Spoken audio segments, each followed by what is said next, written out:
Ora, viva então, muito boa tarde a todos.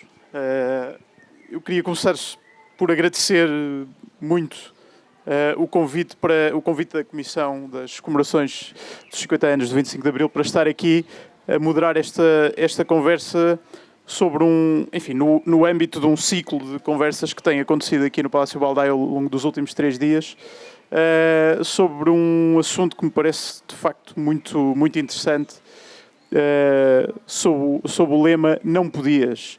A ideia de que,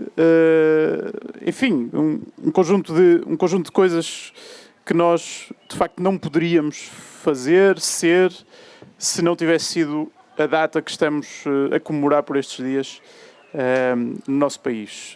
Hoje, a proposta da organização aqui do festival é que nós falemos aqui um pouco sobre o facto de, se não tivesse sido o 25 de Abril, nós não poderíamos ser europeus.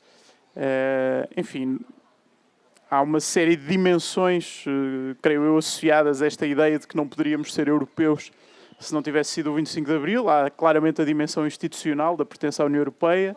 Há alguns outros aspectos, talvez mais relacionados com um conjunto de valores que nós hoje partilhamos com a comunidade europeia, assim entendida, o continente europeu, que representa também uma ruptura com o que foi o regime antes do 25 de Abril. Para falar sobre este tema, tenho aqui um painel e eu vou apresentá-los, a começar ali pela outra ponta. Temos o Vítor Pereira, que é doutor em História Contemporânea e é atualmente investigador principal no Instituto de História Contemporânea. Tem uma vasta obra publicada sobre o Estado Novo, a imigração, a ditadura de Salazar, e vai-nos falar aqui um pouco sobre esta perspectiva histórica da relação entre Portugal e o continente europeu antes e depois do 25 de Abril. Ao centro, António Brito Guterres, é assistente social, é doutorando em estudos urbanos, foi também coordenador de um conjunto de projetos de intervenção territorial ao longo dos últimos 20 anos, incluindo o programa Escolhas, a iniciativa Bairros Críticos e também projetos na Fundação HCAM. É o autor do programa Cidade Invisível, na Antena 1, e é também consultor do Festival Iminente e curador da exposição Interferência, no MAT, em Lisboa. E aqui, ao meu lado, a jornalista Amanda Lima. Ela é jornalista brasileira, vive há 3 anos em Portugal, tem escrito reportagens quer para a Europa, quer para o Brasil, sobre direitos humanos, imigração, género, outros temas, e além disso também é comentador e colunista na CNN Portugal. Bem-vindos aos 3, muito obrigado também por estarem aqui. Eu gostava de começar justamente ali pelo Vítor Pereira, porque acho que este tema que nos junta aqui hoje, esta tarde, talvez não possa ser, corretamente discutido e debatido sem antes uma pequena abordagem histórica. Talvez a minha primeira pergunta, também para satisfazer a minha curiosidade e a de todos os presentes aqui, e já agora aproveitava para dizer que no final, na segunda metade desta conversa, há toda a disponibilidade para que as pessoas que estão na plateia possam fazer perguntas, porque acho que também será mais produtivo darmos resposta às perguntas que as pessoas têm do que propriamente às minhas. Mas gostava de começar pelo início. Nós, temos mais ou menos a ideia de que Portugal se começou a europeizar depois do 25 de Abril. Através de uma gradual reorientação de um passado colonial, africano, para um futuro europeu, virado para o continente europeu. Voltando ao início, Vítor, qual era, antes do 25 de Abril, a relação entre Portugal e a Europa? Qual era o lugar de Portugal no continente europeu antes da Revolução? Boa tarde a todos. Funciona? Estão a ouvir-me? Sim. Sim, é uma pergunta fácil. Se formos um bocadinho estudiosos... Não estão a ouvir. Mais forte, assim? Está bom. Então, já está mais forte agora. Talvez demasiado. Se formos estudiosos institucionais, podemos dizer Portugal e Europa, Tudo começa em 77, quando Portugal pede a entrada na União Europeia, que não chamava assim nessa altura, e em 86, com a entrada de Portugal na CE, na altura. No entanto, há uma pré-história a isto, que também é institucional. Portugal não participa na Segunda Guerra Mundial, mas Portugal participa, primeiro diz que não, depois diz que sim, ao Plano Marshall, aquele plano americano para evitar o comunismo na Europa, para fazer muito rápido. E depois Portugal entra, que é um bocadinho estranho, não entra na CE, mas entra na EFTA, que era o grupo que os ingleses construíram para não ficar de fora completamente do livre trânsito, e Portugal entra e vai ter mudanças muito fortes em Portugal, dos anos 60 para a indústria, por exemplo, do têxtil e outras indústrias em Portugal. Isto é uma forma institucional, mas de outra forma, antes de 1974, houve milhares de portugueses que foram para a Europa. Isto é, Portugal, na altura, com o Salazar e depois com o Marcelo Caetano, dizia Portugal não é um país europeu. Portugal é um país pluricontinental e pluriracial. Estamos na Europa, mas é uma pequena parte só. Grande parte está em África e temos uma pequena parte na Ásia. E com este pensamento, o Estado Novo promoveu a ida de portugueses da metrópole, como se dizia na altura, para a África, para Angola e Moçambique principalmente. Foram feitas grandes obras, vocês conhecem todos, Cabarabaça, por exemplo, em Moçambique, e o grande lema era enviar portugueses para a África para manter o Império, quando o Império inglês, francês, belga estavam a desaparecer ou já tinham desaparecido. E, nesse período, era muito difícil ir para a França, ou ir para a Bélgica, ou ir para a Suíça, era muito difícil. Por exemplo, um camponês, um operário, não podia ter passaporte de turismo. Nessa altura, dizia-se que um camponês português não podia querer fazer turismo, ver a Torre Eiffel, ou ver uma praça qualquer em Londres. E Portugal, o Estado português, tentou impedir a imigração para a França, para os outros países. E, apesar disto, houve mais de 1 milhão de portugueses que foram para a França, para a Bélgica, para a Suíça, para o Luxemburgo, um bocadinho mais lá, para a Grã-Bretanha. Então começou uma europeização por baixo antes do 25 de Abril. Então, antes do 25 de Abril, já havia milhares de portugueses em Paris, em Genebra, em Bruxelas, e conseguiram lá ir. E depois, quando voltavam ao país, traziam coisas que ninguém tinha. Carros, forma de se vestir diferente. Também traziam coisas que aqui em Portugal não existia. A Bundes Família não existia no campo. A Bundes Família, os portugueses aqui gostam muito de fazer tossa dos portugueses imigrantes. Traziam palavras, vacances. Então, muitas vezes em Portugal faz piadas, mas quem é que no Minho ou nas Beiras conhecia o conceito de férias? Férias não existia.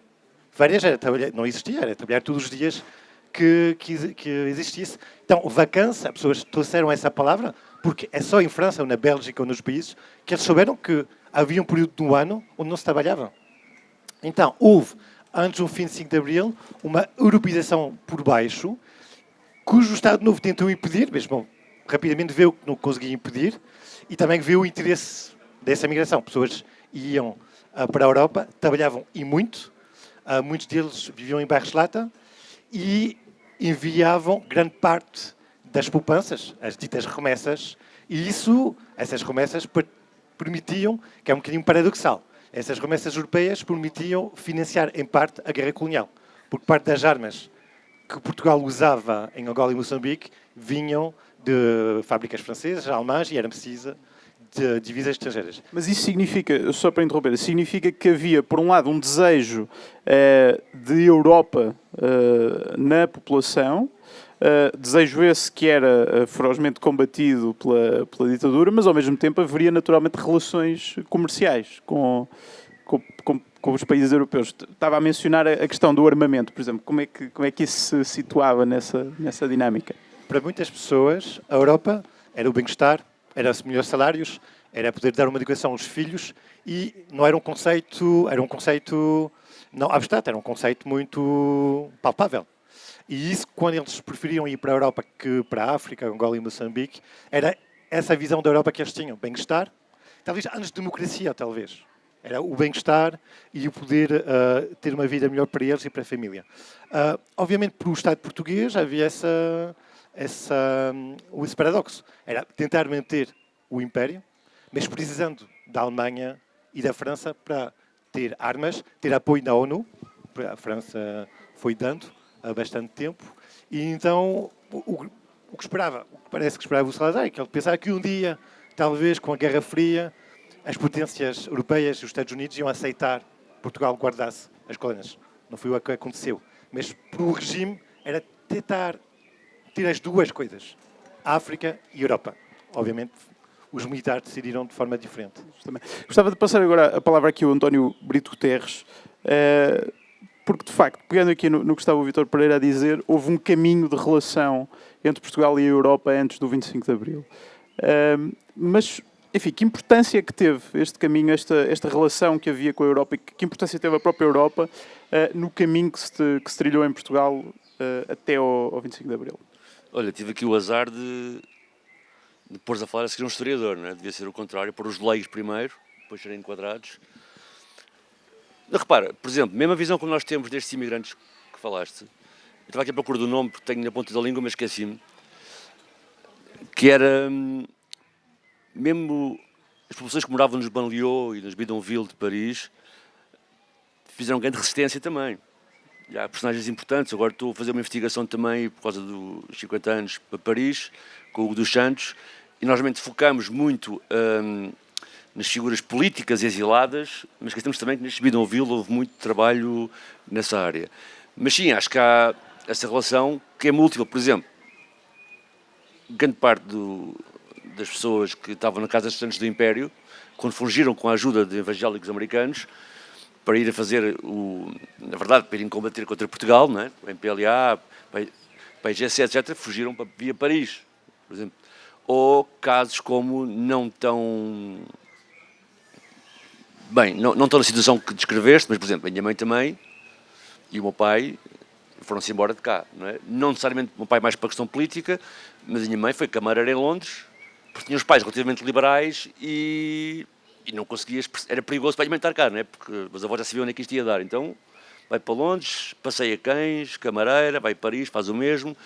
E essas pessoas que iam e viam também traziam outras formas de olhar o mundo e de ajudar no que veio a ser a Revolução. Portanto, eu não olho, acho que é ousado e é interessante a questão de se debater a Europa em 25 de Abril, porque não é muito sexy.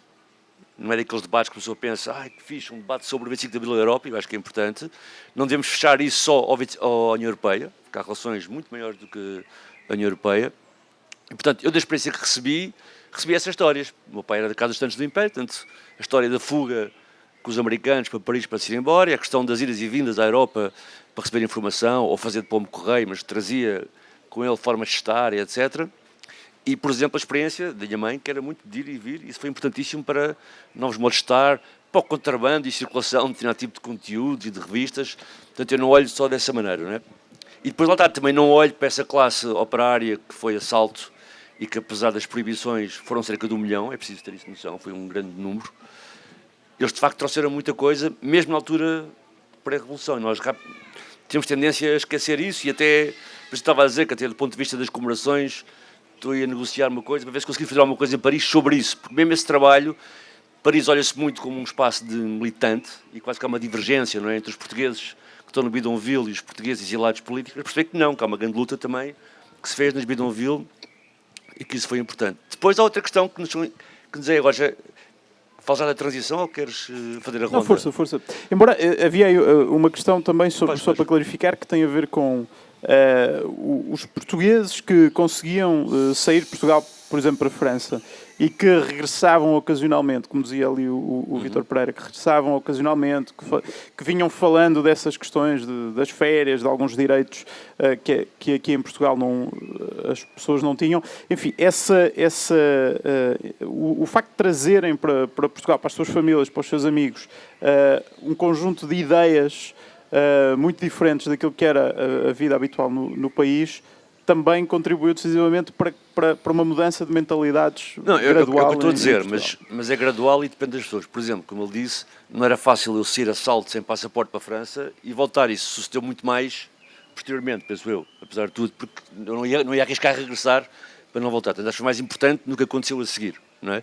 Tal como, por exemplo, não sei se vocês têm família no Algarve, mas eu, por acaso, tenho, e é interessante também imaginarem como eram diferentes as mentalidades no Algarve por ser um espaço de veraneio de muitos europeus, a nível dos hábitos, dos trajes, forma de estar. Isso também é interessante como criava divisões ao longo do país. Não é?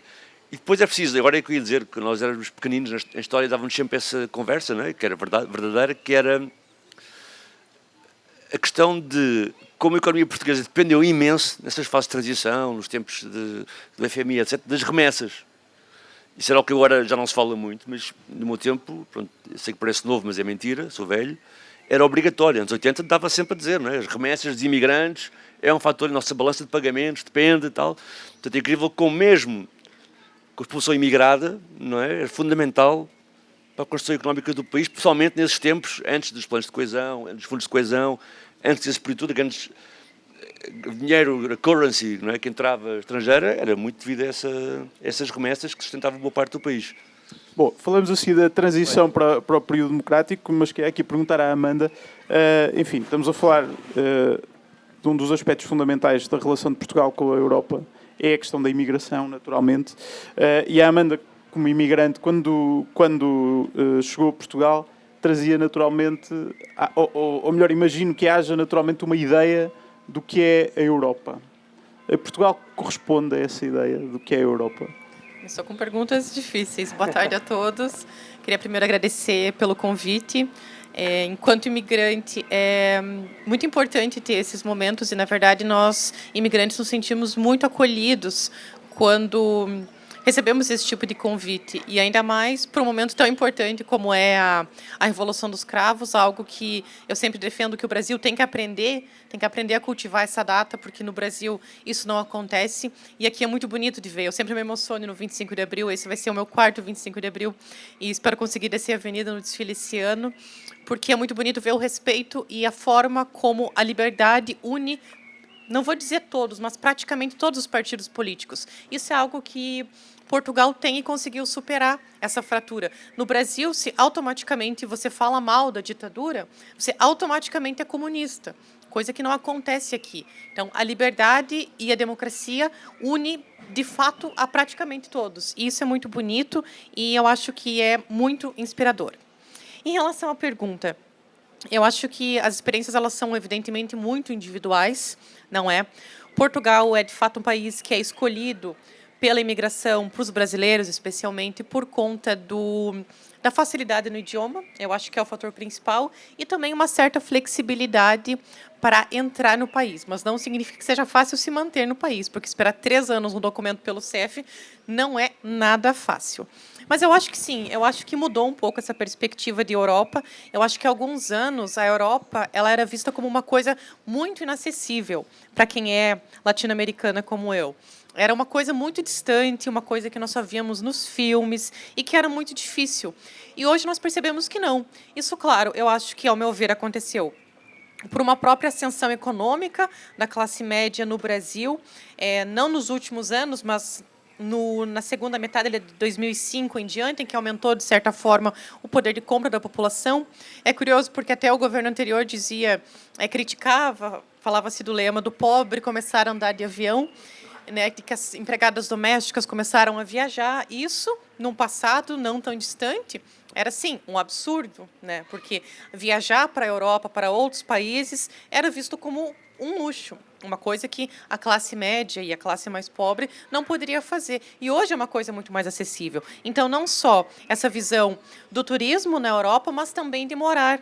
Também é fruto de um pouco dessa liberdade econômica e também de realmente as pessoas conseguirem agora fazer isso. Mas como vê a Europa, primeiro agora não se vê de uma maneira assim tão intocável. A Europa hoje é uma realidade, seja para viver ou seja para visitar. Mas eu acho que ainda existe, sim, digamos, um ideal europeu de que é muito diferente, de que a cultura é muito diferente. Mas, claro, isso é uma perspectiva muito individual de cada um. Ao meu ver, em Portugal, eu acho que é muito parecido com o Brasil. Eu vejo muitas semelhanças e, claro, isso também se deve muito ao fato de que eu ando na rua em qualquer bairro de Lisboa e eu escuto quase mais sotaques brasileiros do que portugueses. Em todos os lugares que eu vou, eu vejo pessoas brasileiras. E, felizmente, nós estamos em cada vez mais lugares. Nós não estamos só mais servindo nos cafés, né? Não que isso seja um problema, é evidente que todas as profissões são dignas, mas nós estamos ocupando vários espaços, que mesmo quando eu cheguei aqui há 3 anos e meio, me parecia impossível. Me parecia impossível eu, brasileira, com meu sotaque do sul do Brasil, falar na televisão portuguesa e representar, de certa forma, parte dessa comunidade. Então, eu acho que são avanços importantes que estão acontecendo nos últimos anos, de mostrar dessa mistura cultural e que faz com que nós, brasileiros, nos sentamos cada vez mais em casa aqui em Portugal. Eu não resisto também a tentar, de certa forma, não sei se de modo forçado ou não, mas estabelecer uma comparação entre aquilo que foi, por exemplo, a imigração portuguesa para a França no século XX e também aquilo que são alguns movimentos migratórios agora, por exemplo, da comunidade brasileira para Portugal. Estava a mencionar um aspecto muito interessante que tem a ver com o facto de, no início destes movimentos migratórios, ser mais fácil encontrar brasileiros em empregos mais mal pagos, provavelmente de trabalho manual, etc. E isso tem vindo a alterar-se paulatinamente. Ao mesmo tempo, há pouco também falávamos da diferença existente entre imigrantes portugueses, enfim, nas bidonvilles, em França, e também depois de um processo de adaptação da imigração portuguesa em França ao longo dos tempos. Consegue estabelecer este paralelismo também e, de certa forma, pegando num tema que falámos antes desta conversa aqui, sente que há imigrantes de primeira e de segunda em Portugal? Claro, há muitas distinções de imigrantes perante várias óticas. Perante, até mesmo, eu diria, perante as autoridades, porque, por exemplo, quando houve o Brexit, o CEF foi muito ágil em fazer balcões especiais em Cascais, em Lisboa, para que pudessem agilizar os seus documentos, assim, muito rapidamente. Coisa que não acontece normalmente com imigrantes de outras nacionalidades. Mas, ao mesmo tempo, eu costumo dizer que nós, brasileiros, principalmente nós brasileiros de pele branca, nós somos muito privilegiados em relação aos demais, porque nós dominamos o idioma, nós não temos uma dificuldade em se comunicar, apesar de alguns portugueses, claro, falarem que o nosso português não é válido ou é incompreensível, o que sempre me admira, porque cresceram vendo as novelas brasileiras a vida toda, e aí vão dizer que não nos entendem, mas tudo bem. Então, a língua, o idioma não é um problema. E agora eu sempre fico pensando, e às vezes também faço reportagens sobre isso, por exemplo, de imigrantes do Paquistão, da Índia, de Bangladesh, que quase não falam inglês, não falam português, têm uma dificuldade enorme de se comunicar e acabam sendo muito mais prejudicados e conseguem ter menos acesso ainda aos direitos que os demais imigrantes. Então, eu acho que, sim, existe uma divisão de classe de imigrantes que, ao meu ver, não deveria existir, nem perante as autoridades, nem perante aos olhos da sociedade, mas eu acho que isso ainda é muito fruto de uma xenofobia, porque, por exemplo, um imigrante da Inglaterra, ou da Inglaterra, como vocês dizem, não é visto da mesma forma como o imigrante brasileiro. Muito menos o imigrante da Inglaterra é visto da mesma forma que o imigrante de Bangladesh. Então, existem várias classificações que, ao meu ver, são estúpidas, que não deveriam acontecer.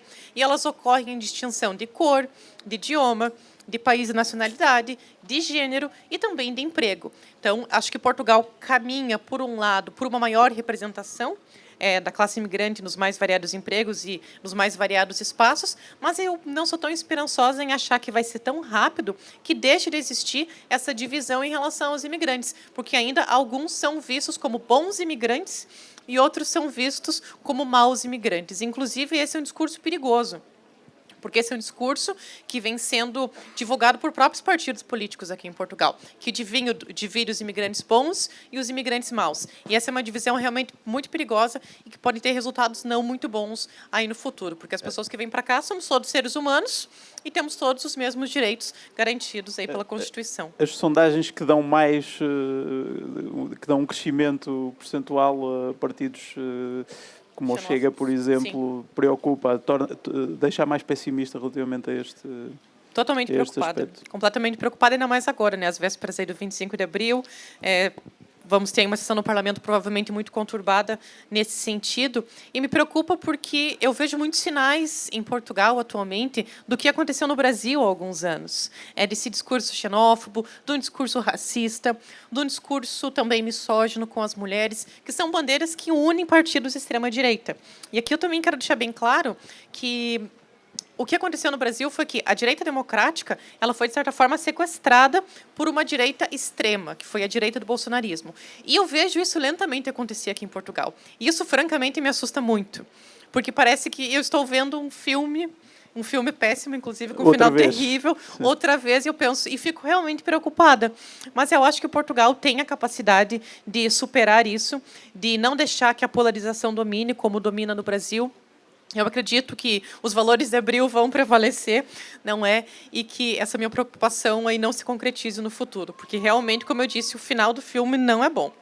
Vítor, este padrão que a Amanda estava a descrever de imigração, imigrantes bons, imigrantes maus, enfim, de certa forma também se verificou nas décadas antes do 25 de Abril, por exemplo, com a imigração portuguesa em França. Falava-se o próprio Vítor falava há dias, quando falámos um pouco, da ideia de que, apesar de tudo, os imigrantes portugueses em França, por serem brancos, eram mais privilegiados do que outros imigrantes. É o reflexo de um mesmo padrão que se vive na Europa? Sim, nós, enquanto portugueses, vemos a União Europeia como um processo de progresso. E, por exemplo, os portugueses que tiveram que ir a salto não está a funcionar muito bem, que tiveram ir a salto à França, que viveram em Barcelona, que tiveram dificuldades, agora são cidadãos europeus, podem voltar quando querem a Portugal, podem ter a reforma que ganharam e bem em França, mesmo se agora há uns debates em França sobre a reforma, e voltarem a Portugal, têm seguro social, e de facto eles têm uma livre circulação, mas esses direitos que os portugueses têm, por exemplo, muitos imigrantes em França já não têm. Vou dar só um exemplo, que é, além dos portugueses em França, a principal comunidade estrangeira são os argelinos. E a Argélia era França até 62. Era departamento francês, eram 3 departamentos. E os argelinos eram franceses.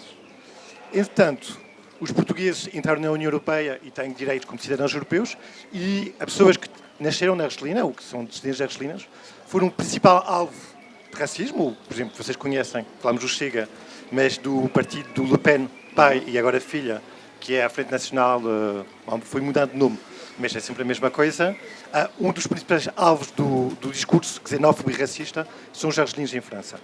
E, então, quando os portugueses foram ganhando direitos dentro da União Europeia, outras populações, argelinas, mas também africanos, muitos deles que tinham vivido dentro do Império Francês, e do Bangladesh, do Paquistão e de outros, eles estão à frente de uma União Europeia que defende-se das entradas de estrangeiros não europeus, que quando estão num país da União Europeia estão sempre sob vigilância e com o perigo de serem presos e deportados. E, de facto, nisso tudo, os portugueses em França ganharam uma fama de bons europeus, porque são brancos, católicos, e que toda a gente diz que eles trabalham bem, mas a grande parte dos imigrantes na União Europeia, o que eles querem é trabalhar e o melhor possível. Então, essa europeização para os portugueses, eles tiveram essa sorte, e, por exemplo, os portugueses têm essa sorte em França, noutros países, é de poderem ter uma relação muito forte com Portugal e ninguém chateá-los com isto. O que eu digo muitas vezes em França, quando vou a um debate, ou a entrada, ou a introdução, a conclusão do debate, mas os portugueses são muito bem integrados.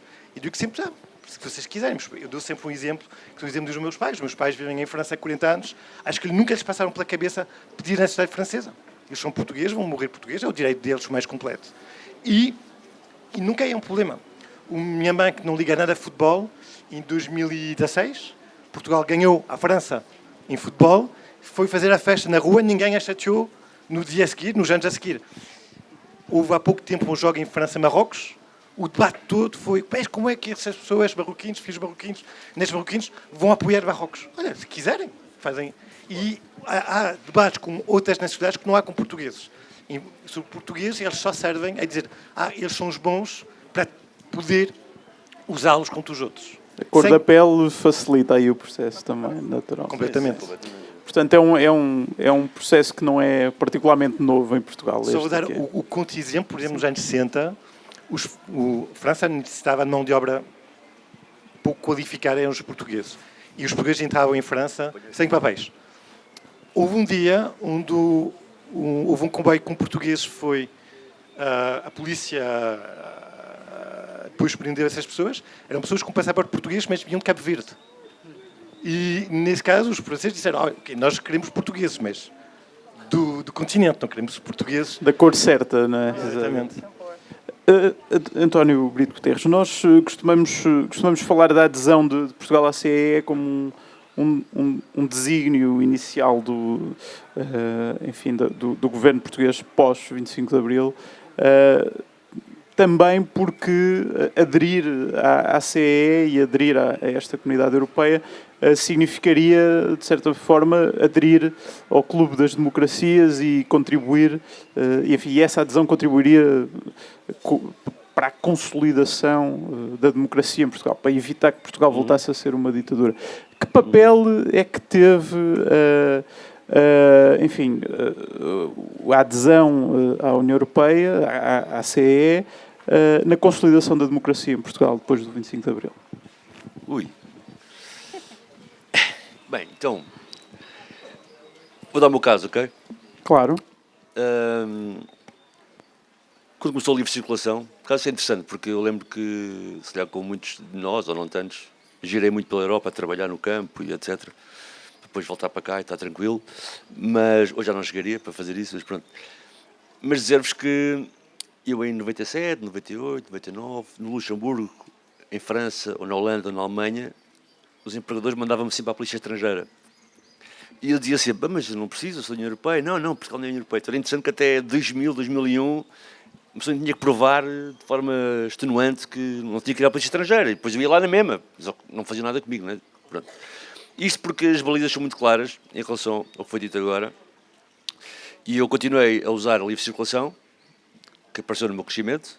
Não apareceu logo com a União Europeia, apareceu mais tarde, não é? Com o Maastricht. E coincidiu com o meu começo de juventude. E a minha circulação acabou por ser um pouco... Claro que Erasmus foi importante, mas até acho que Erasmus foi mais importante para as relações de fora para dentro. Porquê? Apesar de tudo, era difícil fazer Erasmus não tendo muito dinheiro, porque as bolsas dadas aos portugueses não davam para morar em Helsínquia, não é? Nem em Bruxelas. Portanto, o oposto acho que teve mais importância. Portanto, muitas pessoas vieram para cá, enamoraram-se de cá, ficaram cá, e isso permitiu algum convívio cosmopolita em Lisboa. Mas, quando eu digo cosmopolita, de lá para cá e de cá para lá, muito europeu branco. Isso é importante também frisar. Ou seja, e se calhar o que eu vou dizer pode ser um bocado chocante, mas a Europa Ocidental e dessa consolidação da democracia, que foi sem dúvida importante, é também uma Europa, como disse a Amanda, exclusiva, branca, não é? E que olha para os países que colonizou da mesma forma. Por exemplo, dando aqui para vocês visualizarem, que às vezes é importante nos debates, especialmente quando não tem muito para dizer como eu, é fixe visualizar, que é, se andarem 500 metros aqui para a frente, no fim da estrada de Benfica, temos ali as portas de Benfica, não é? Que era uma porta fiscal, uma porta que, se é para a Amanda, é fixe, posso usá-la porque não é de cá, era uma porta fiscal no sentido de...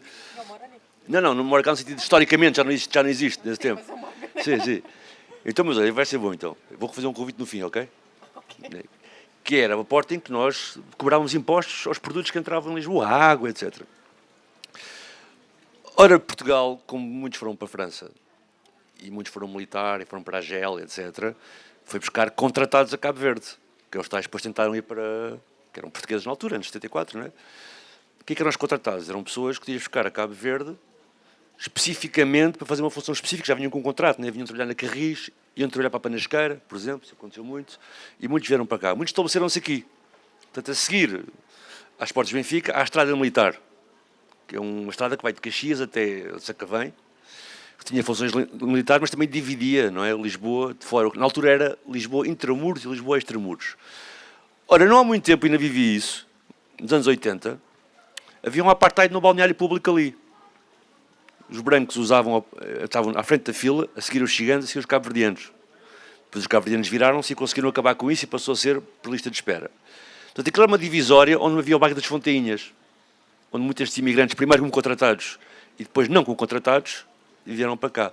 Para vos dizer que a partir de 81, que responde ali, portanto, tivemos a parte dos retornados, depois tivemos também um bocado, obviamente, pela implosão criada em todos esses países, uma grande vaga de migrantes para cá. Em 81 mudou a lei da nacionalidade. Passou a ser jus natura. Portanto, essas pessoas todas que moravam aqui, até 2005, portanto, o pessoal da minha geração, não é português. Eu tenho amigos meus que aproveitam o racismo, querem viajar para a França, são convidados para ir para a França. Eles aproveitam o racismo e agarram num BI de alguém parecido, porque sabem que é a única maneira de viajar. Como o pessoal é racista, não conseguem distinguir bem um do outro, e a maneira deles viajar, porque eles não têm documentos. E é aqui ao lado, e cresceram aqui, nasceram aqui. As pessoas que construíam as casas nas Fontainhas, construíam-as com base em papel, em alumínio. Se tentassem construir em definitivo, em betão, eram destruídas. Portanto, o que as pessoas faziam aqui era aquilo que se chama o juntamão, né, juntar as mãos. No Brasil é mutirão, algo parecido. E eles construíam as casas com betão e tijolo por baixo da casa provisória e só podiam destruir a parte de fora quando tivesse tudo construído.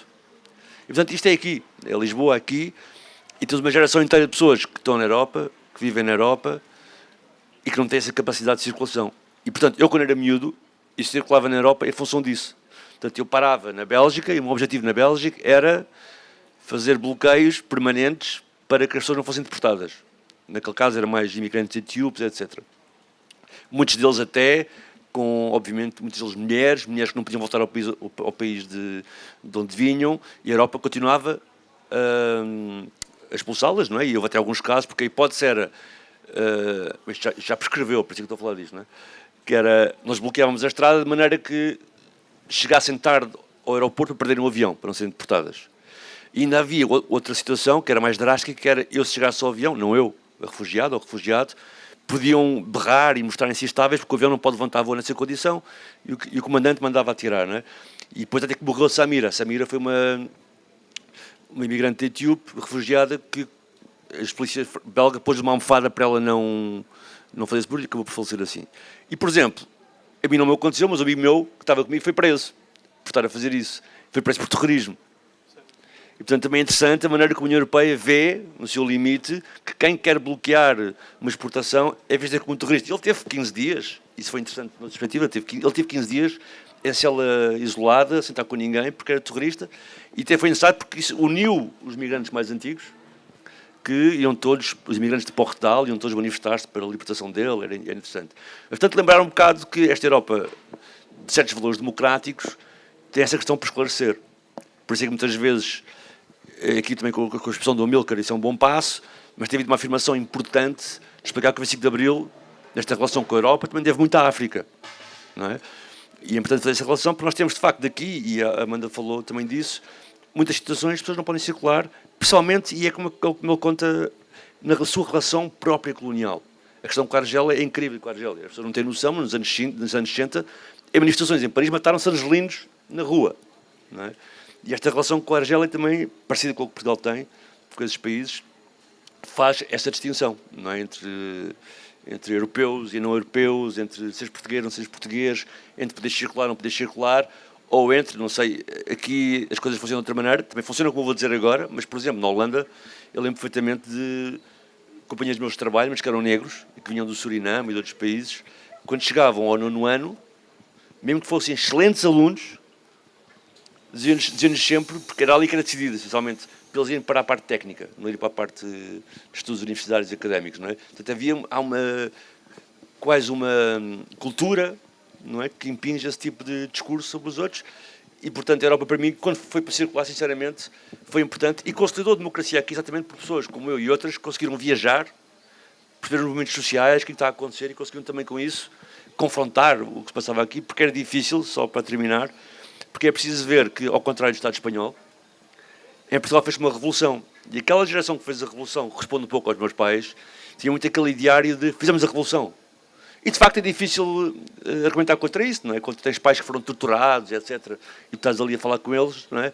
Então era interessante como nós viajamos pela Europa, e só ir aqui à Espanha não houve uma revolução, e muita coisa ficou por fazer, como esse bichinho de coisas para aprofundar a revolução e a democracia, foram também, através de nós e de outros que vieram cá morar, trazidas para a luta de cá, e acho que isso foi importante. Estávamos a falar aqui, Amanda, também, de certa forma, de um conjunto de valores que a União Europeia representa, ou pelo menos, enfim, deveria representar nos dias de hoje. A Amanda é jornalista e tem escrito amplamente sobre estes assuntos da discriminação, etc., da imigração, quer em Portugal, quer no contexto europeu. O que é que, por exemplo, da última década, as últimas crises de refugiados, quer do Médio Oriente, quer do Norte da África, quer, por exemplo, recentemente o fluxo de ucranianos para as fronteiras europeias, o que é que nos podem dizer sobre o caminho percorrido ao longo das últimas décadas? A União Europeia ainda tem, de certa forma, aqui alguns fantasmas com que se confrontar relativamente ao modo como acolhe as pessoas que vêm de fora das suas fronteiras. Sem dúvida. Na verdade, também representa um desafio para a União Europeia, porque nós também temos que admitir que é um desafio enorme para os países receberem um grande número de pessoas, né? Seja aquelas pessoas que vêm de uma maneira muito arriscada e muito perigosa, mas é a única maneira com que conseguem vir, não é? E eu acho que o imigrante não tem que ser visto como mais ou como menos, porque um brasileiro veio de avião, da TAP, e o outro veio arriscando a sua vida num barco pelas águas do Mediterrâneo. Porque, no fundo, ao fim e ao cabo, as duas pessoas querem o quê? Em comparação.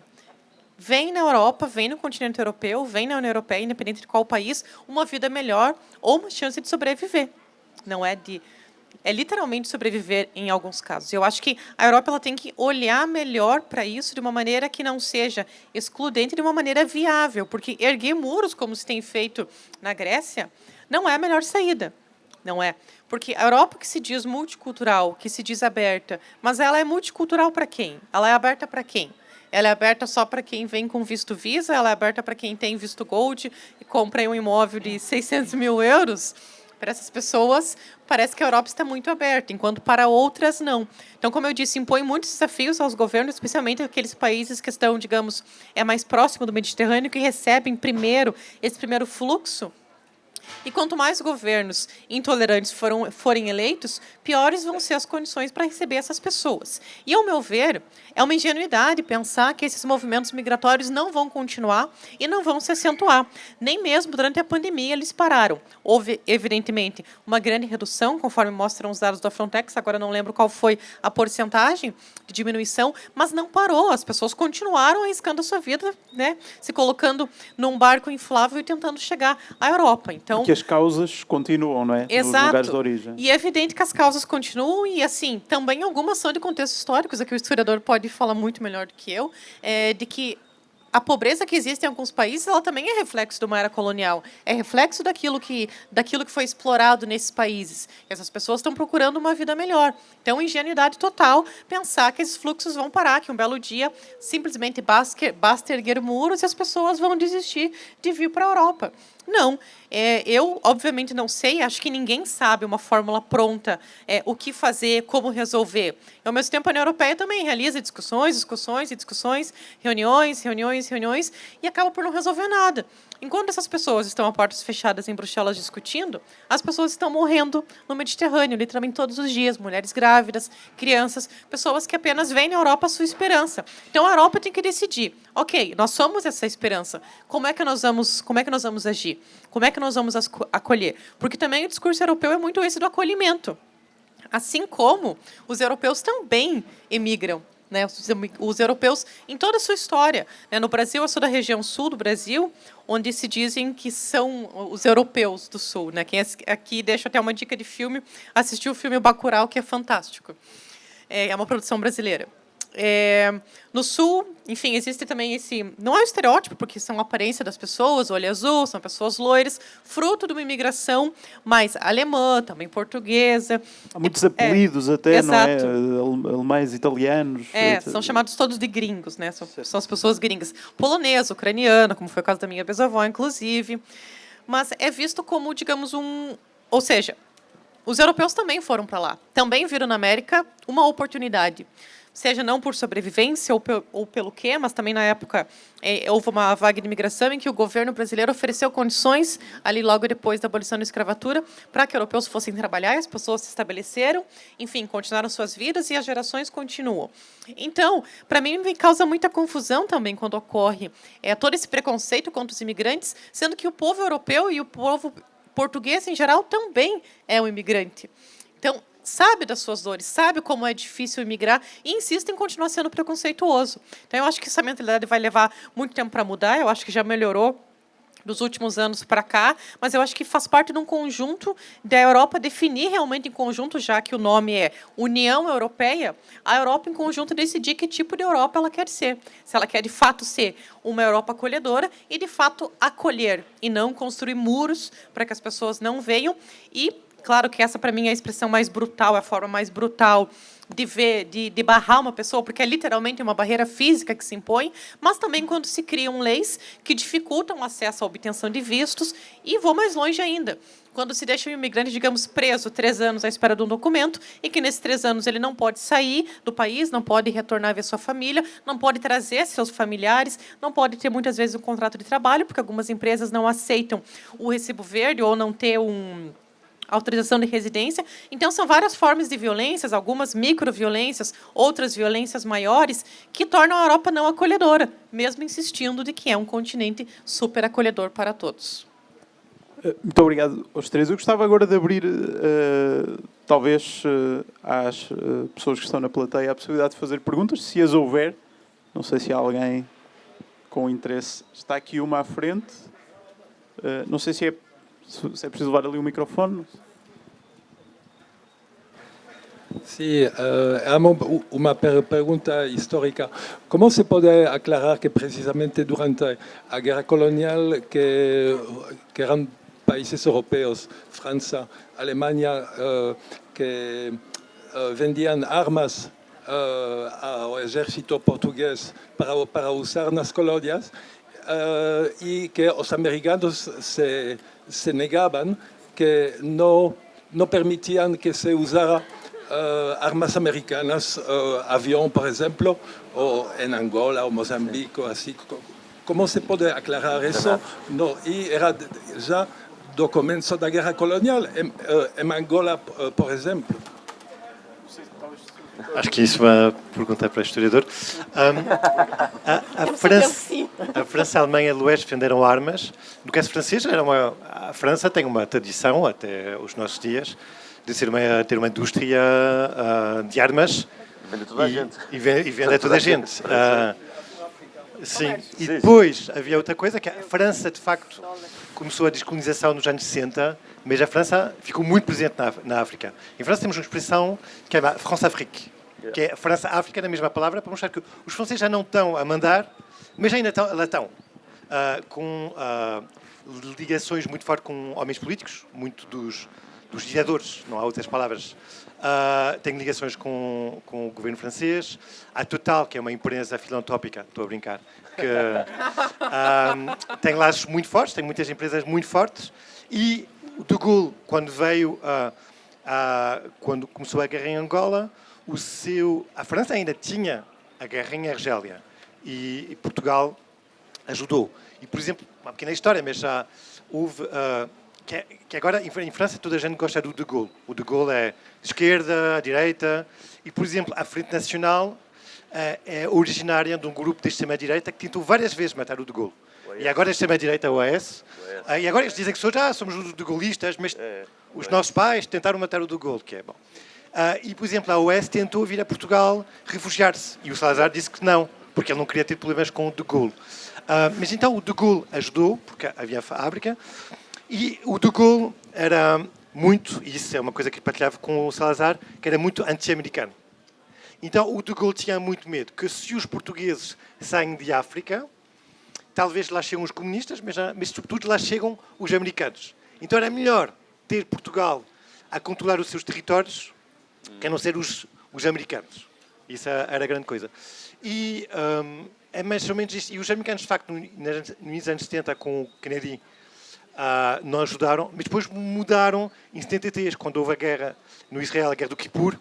O único país a ajudar ajudar, foram um bocadinho obrigados, mas a deixar os aviões americanos ir até Israel foi Portugal, e no fim da Guerra Colonial os Estados Unidos já vendiam mais armas. Bom, foi num prazo mais pequeno, mas isso, os interesses, a realpolitik francesa, foi preferível ter franceses. E no caso dos alemães tinham muitos interesses, que era em Beja, que havia uma base aérea alemã. E também vender armas dá sempre alguns toques.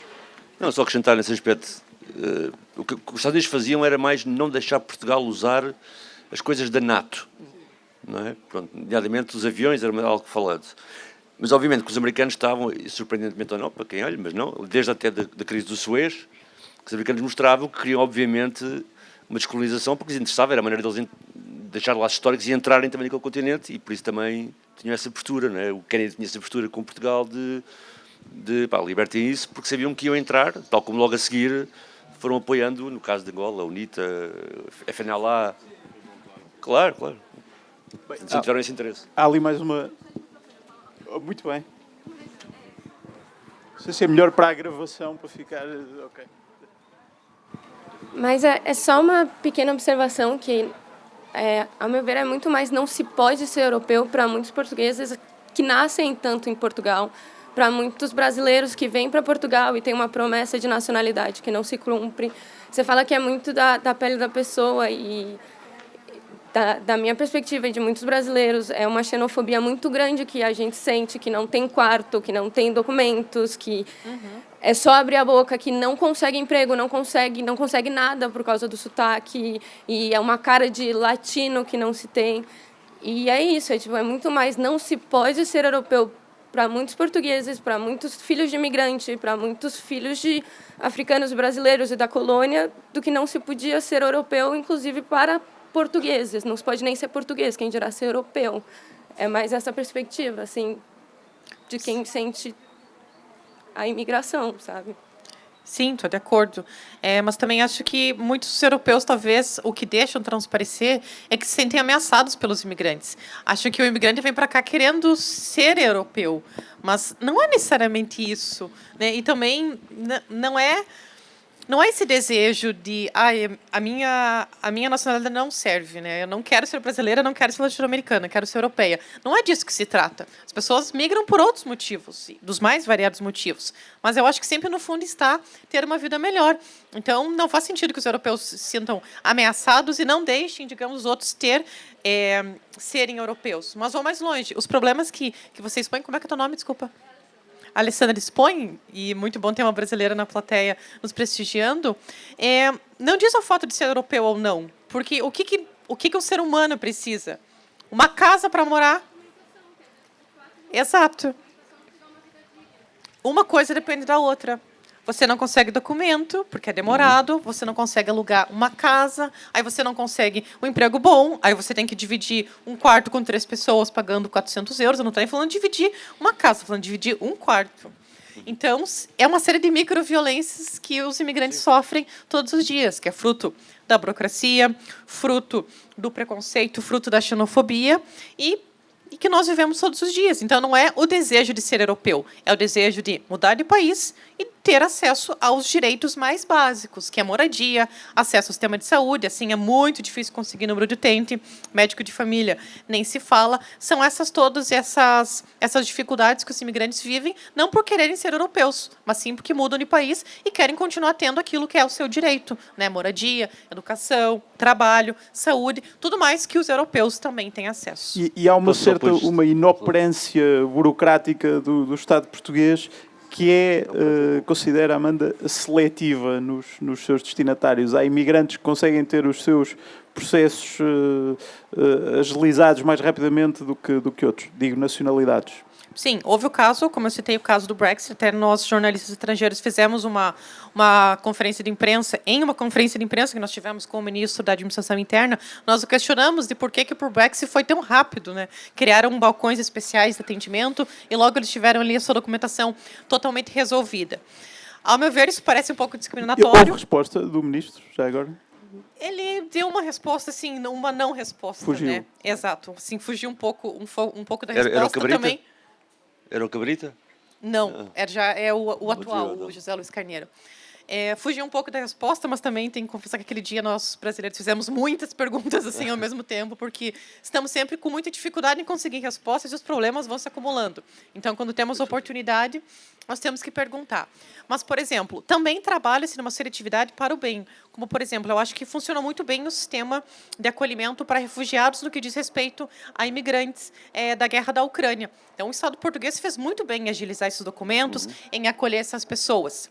E eu vi muitos brasileiros e outras nacionalidades reclamando, mas eu acho que é perfeitamente compreensível. As pessoas acabaram de fugir, estão fugindo numa guerra, né, literalmente. Então, elas precisam dessa proteção temporária, até porque é outro tipo, digamos, de acolhimento, é outro tipo de vista, é outro tipo de documento. Nesse caso, eu não vejo que seja olhar um imigrante de uma forma melhor ou pior. Mas, no caso de quando cria-se um atendimento quase que VIP para quem é da Inglaterra, aí sim, denota-se que existe até uma certa xenofobia por parte desse atendimento. E também, é claro, qualquer pessoa que converse com o imigrante vai ter uma história, vai ouvir uma história de xenofobia, seja no atendimento público, eu mesma já sofri isso várias vezes, no comércio, enfim, em vários lugares. Então, como eu disse, ainda existe essa diferença entre bons imigrantes e maus imigrantes. Não, eu queria só acrescentar, e há uma diferença que tu não disseste, mas que estás batida, que é a maneira como nós chamamos expats a uns e imigrantes a outros, né? Só essa diferença. Expats são os nomes digitais, né? Só, e os qualificados. É interessante. Mas pronto, mas eu queria desafiar-te a ir mais fundo, porque assim, quando vais para cá morar, eu acho que aqui também a questão da ameaça de ser europeu. E por que não? Porque é que há de ser uma ameaça? A questão aqui também é, por exemplo, nós às vezes, e acho que esta cidade onde nós estamos é boa para olhar para isso, não é? Porque temos aqui este centrozinho de 500 mil pessoas, mas temos 2,5 milhões de pessoas à volta. E acho que há uma boa analogia também sobre isto, que é da área metropolitana de Lisboa, só 33% das pessoas nasceram na área metropolitana de Lisboa. Eu, nos meus trabalhos mais etnográficos, estar nos bairros a trabalhar, há um que é sempre engraçado, que é a Alfama, que agora já não estava lá a morar ninguém, mas quando morava lá, quando aquilo eram 70% de casas para turismo, era comum, se eu fizesse uma pergunta coletiva, as pessoas responderem-me com o seu desejo e promoção e imaginário coletivo, ou seja, sim, Alfama, marchas e nem sei o quê. Mas se eu falasse individualmente, ele depois dizia, não, eu sou da Papilosa da Serra, ou eu sou galego. Ou seja,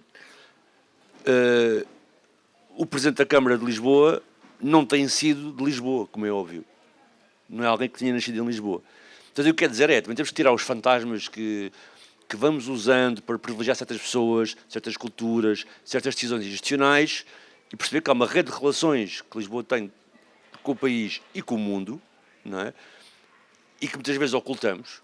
A relação com a África, a nossa influência africana, a nossa influência com as pessoas do Brasil, não é? E procuramos sempre ocultar para poder depois determinar determinado tipo de imaginário que exclui pessoas. Portanto, eu quando olho para a Amanda, olho como é lisboeta. Não é? Tipo, eu na minha turma era o único que nasceu em Lisboa. Não é? E obviamente que eu não quero estar sempre, por exemplo, esta diferença de TES, não é? O pessoal cabo-verdiano, eu vou ler os relatórios hoje em dia, e cada vez mete mais gozo, não é? Porque já falam em quarta geração. Não é? Mas até quando é que eles vão ser imigrantes? Tem a 10ª geração, não é? Os meus pais vieram da Beira, eu não sou imigrante de 2ª geração, da Beira, ninguém me chama isso, não é? Com lisboeta, e portanto é fixe pensarmos nisso, não ser fantasma nenhum, não vêm para cá, vão ser lisboetas, portuguesas, europeias, se quiserem, não é? E portanto não entrar nessa, é mesmo preciso isso. E mais, e agora um detalhe muito específico, que é um bocado de preconceito meu, mas esta migração de pessoas do Brasil ultimamente foi muito importante, a meu ver, para a cidade de Lisboa e Portugal em geral. Por várias razões, já porque dominam a língua, como é óbvio, mas, mas por isso permitiu-nos rapidamente dar um aporte interessante na discussão sobre isto, sobre o lusitropicalismo, sobre o racismo em Portugal. Para mim foi fundamental, nas minhas relações, à minha volta, mesmo de influência dos meus pais, é, por exemplo, uma migração que, tendo em conta a proximidade, não é? Agora, um detalhe que as pessoas ignoram e que acho que é importante perceberem como funcionam as coisas em Portugal. Os alunos que têm a língua mais perto da portuguesa reprovam mais do que os alunos que têm a língua mais afastada. E, portanto, não é porque os brasileiros são mais burros do que os ucranianos, nem os cabo-verdianos, não sei o quê. Portanto, é interessante pensar nisto, nesta relação meio colonial. Por exemplo, um aluno brasileiro no 5º ano, 6º ano, sofre muito mais por falar português do Brasil do que um ucraniano que vai aprender um português mais formal. Exatamente pela relação colonial que tem. E isso é muito interessante. Os dados dizem isso, estatisticamente, que os que mais reprovam são os alunos que têm as línguas no universo português perto. Isso é muito interessante e temos que mudar isso, não é? Agora, eu tenho uma filha de 11 anos, que obviamente passa muito tempo no TikTok, mais do que eu desejaria, não é? E a questão do Filipe Melo, e agora vem com essas conversas de os pânicos, os filhos estão a falar com o sotaque brasileiro. Mas a minha geração também falava com o sotaque brasileiro, papava novelas, que era uma loucura, não é? E de repente parece que as mesmas pessoas que há 30 anos papavam Gabriela e Roque Santeiro e não sei o quê, agora são intolerantes ao fato dos filhos. Também está nesse título. Temos que... Só mudou o meio, né? Antes era a televisão, agora é o telemóvel, o celular. Não, mas eu estou a dizer, o exemplo quando é de educação é para mostrar como é que a língua, também agora uma analogia com a cidade, na sua expansão, como é que a língua é usada também com um espaço de restrição e de privilégio, não é? E é sempre interessante no que toca a Portugal, porque Portugal não tem mais do que olhar para o Brasil como o futuro da língua, não tem outra hipótese. Então parece que é um bocado Não, é um bocado como chega. O último reduto que eu tenho é a formalidade da língua. Mas não é. Pois, o Camões hoje foi entregue a um brasileiro. Não, Acabei de vir de lá, foi lindo, inclusive. E foi curioso ver esta semana o Presidente Lula da Silva ser ele a dizer que era importante que a língua portuguesa passasse a ser uma língua oficial das Nações Unidas. Sim. Enfim, a dizê-lo antes de qualquer responsável de Portugal, não é? Portanto, é curioso. Não sei se há mais perguntas aqui. Não havendo, eu tinha uma última pergunta que gostava de fazer aos três. Enfim, cada um olhará para ela a partir da sua perspectiva, naturalmente. Acertadamente, a organização deste festival decidiu que esta conversa, uma das conferências, seria sobre o facto de, se não tivesse sido o 25 de Abril, nós não poderíamos ser europeus. Ou seja, classificando a ideia de que ser europeu, ter uma identidade europeia, pertencer a uma realidade supranacional é positivo, é um objetivo alcançado pelo nosso país, é motivo de orgulho, etc. Ainda assim, nós vamos ter eleições europeias em breve. Historicamente, são as eleições menos concorridas no nosso país, com maior taxa de abstenção. Não sei como é que cada um de vocês olha ainda para a relação que temos com a ideia de pertencer à Europa. Os portugueses sentem-se europeus, não se sentem europeus? Se calhar é uma pergunta que ressoa mais neles dois do que na Amanda. Eu não sei responder isso. mas gostava de deixar pelo menos esta interrogação. Nós olhamos para ser europeu como um objetivo alcançado coletivamente pelo país, mas depois, por exemplo, quando somos chamados a tomar decisões sobre o Parlamento Europeu, mobilizamos-nos pouco. Porquê que será? Eu posso dar uma dica, queres dar também? Não, só porque essa parte do Parlamento Europeu acho que ressoa muito nas pessoas com o lugar da tecnocracia europeia e não tanto com a questão...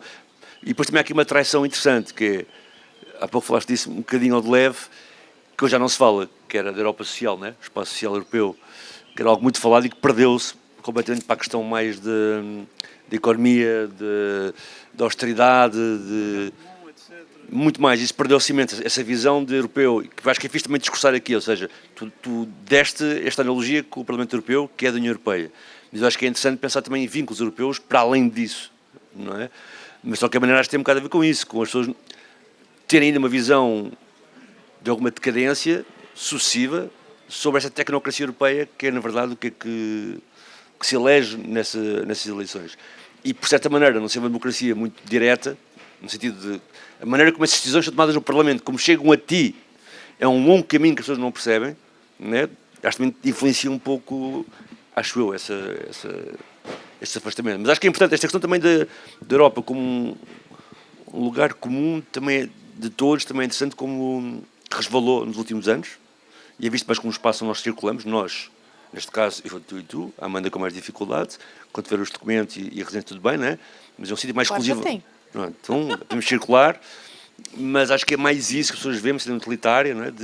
E não esquecer só agora para o fim, que tivemos uma crise em 2011, então se tem uma crise também com a pandemia, está a tornar-se impossível morar aqui, também, de algum modo. Menos para os nómadas digitais, claro. Não, mas a Europa está a ser outra vez o espaço de fuga dos jovens portugueses, ok? Portanto, ou seja, continuamos europeus até nisso. Já não é assalto, mas estamos também a fazer esse movimento e olhar para a Europa como refúgio do que está a passar aqui. Eu talvez tenha, o facto de ter nascido em França e vivido lá grande parte da minha vida, eu sempre pensei em Portugal muito mais europeu que França. França é um país muito menos. O debate em França, o partido, a Frente Nacional e os políticos franceses gostam sempre que uma coisa é boa, mas isso está em Portugal talvez. Quando a coisa é boa, é nosso, somos nós. Quando é uma coisa má, é por causa de Bruxelas, é da União Europeia, é sempre isto. E o que foi provocando um anti-europeísmo muito forte. Só, no entanto, nos últimos anos, por exemplo, a Frente Nacional defendia a saída da União Europeia, o Brexit, como fogo, mas há pouco tempo já não defendem, porque para muitos franceses, imagino que Portugal seja a mesma coisa, isso volta ao nosso debate sobre os valores, para muitos franceses e talvez para muitos portugueses, a União Europeia é em grande parte o euro. Uma moeda forte no mundo que nos defende, mais ou menos, de uma mais forte inflação, de um certo descontrole económico. Então, a União Europeia torna-se o território onde se pode circular e o euro está forte e protege-nos, mas já não é a Europa dos valores, já não é a Europa da democracia. A Meloni está ao poder na Itália. Um dia, infelizmente, a Le Pen, não quero ser mau profeta, mas provavelmente vai chegar ao poder e quase ninguém vai ficar pasmado. A extrema-direita está no poder. O problema é que em França, mesmo não estando no poder, ela vai ditando a agenda. Por exemplo, Portugal também falamos muito. Está ditando, por exemplo, em França, como dissemos sobre a imigração, a extrema-direita não está no poder, mas está a ditar. Agora, por exemplo, quando foi a crise, nós dissemos, e mal, a crise dos refugiados. Não foi uma crise dos refugiados, foi uma crise do acolhimento. Como é que nós, frente às imagens da guerra na Síria, nós dissemos, não, vamos fazer os muros, não vamos acolher pessoas que estão a fugir da guerra, a bombardeamentos. E então, a França, por exemplo, governada pelo Partido Socialista, foi dizer, não, nós não podemos. A França é um país de 60 milhões de pessoas, 6ª ou 7ª potência mundial, não pode acolher alguns milhares de pessoas que fogem à guerra. Isso vai mudar alguma coisa nas nossas vidas? Em França, por exemplo, algumas câmaras municipais, alguns em áreas pouco povoadas, no campo, alguns presidentes das câmaras decidiram receber centros de acolhimentos de refugiados. O que faz parte da extrema-direita é que vai ameaçando os presidentes das câmaras e até houve um caso onde incendiou a casa do presidente da Câmara. Quase sem resposta do governo. Agora tem outros problemas com a reforma, mas... E isso, mesmo não estando no poder... Então, voltando, a União Europeia como valor de espaço de democracia, de tolerância, em França, mas que aqui é um horizonte que está a ser substituído por um horizonte muito materialista. Isto é, o nosso conforto. E só dando um exemplo, acho que bem, que foi um debate, onde eu estava à espera de perguntas sobre franceses em Lisboa, o que não aconteceu, ainda bem. Mas, como sabem, por exemplo, para mostrar um bocadinho essas dificuldades houve há alguns tempos um artigo uma reportagem bastante longa do Le Monde, que é um jornal de referência, nem sendo muito direita, nem sendo muito esquerda, sobre franceses no Algarve. Reformados franceses que vieram para Portugal, para esse abençoado sol, bem-estar, e houve, como vocês sabem, o Estado português na altura permitiu aos reformados franceses pagar menos impostos. E então houve essa reportagem, mostrava que essas pessoas quase não falavam português, mas porque não estavam muito integradas e estavam focadas sobre a política francesa. Porque isso também é uma coisa dos médias, permite nós vivemos num país e apenas ver. Então eles viam muito um canal francês de extrema-direita e eles pensavam que a França tinha uma visão completamente tocada da França, que a França estava à beira da guerra civil. Eu estava lá a semana passada, não está, não se preocupem. Mas que agora Portugal era o paraíso. Era o paraíso que não se passava nada. E o jornalista a dizer que era no Algarve e há pouco tempo houve um crime, houve um ataque a um jovem nepalês no Algarve e que toda a gente falou na comissão. Eles não sabiam. Disseram, não, isso não é verdade. Então, essa União Europeia é um espaço de circulação para pessoas europeias, mas que não lhes impede de viver essa Europa apenas como uma zona de conforto e não de solidariedade que vai além dessas fronteiras europeias. Bom, obviamente eu não posso dizer o que é ser europeia, né? Porque eu sou latino-americana. Mas eu posso dizer o que eu desejo para a Europa e o que eu desejava que fosse ser europeu. E que também esteve um pouco no meu imaginário, que ser europeu é agir dentro dos valores democráticos, ter realmente um espaço que seja acolhedor para todas as pessoas. Lisboa é uma cidade cada vez mais cosmopolita. E, ao meu ver, apesar de fazer piada com os nomes digitais, eu não, de nenhuma maneira, eu acho que é ruim que seja cosmopolita. E não há como fugir disso, mesmo que Lisboa não queira. Não tem como voltar atrás nisso. Isso está acontecendo e vai continuar. Vai ter cada vez pessoas de mais países diferentes aqui em Portugal.